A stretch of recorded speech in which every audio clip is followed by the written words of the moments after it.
You can build a 3D printed IoT alarm clock using CircuitPython and electronics from Adafruit. This IoT LED alarm clock is inspired by cute plush toy monsters. It uses an ESP32 QT Py to get time from the internet and features sound effects, brightness dimming for nighttime, and cute animations like winking eyes.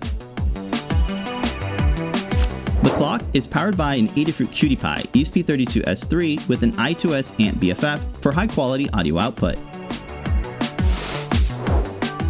In the CircuitPython code, you can set your time zone, alarm's time, volume, and the LED brightness setting for day and night. The clock keeps time using NTP with Wi-Fi, and the alarm sounds are audio files that are randomized each time they're triggered.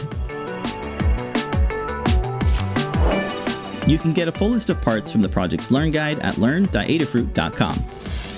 The 3D printed case snap fits together and features a multicolored faceplate. The audio BFF and QT Py fit together using socket headers, and the two LED displays are chained together using Stemma QT cables. A small speaker is mounted to the top of the enclosure for good sound acoustics. To adorn the rotary encoder, a 3D printed fuzzy skin bunny tail pops on, making a cute addition to the theme of the enclosure. We had a lot of fun designing and 3D printing this alarm clock and hope it inspires you to check out CircuitPython for your next IoT project.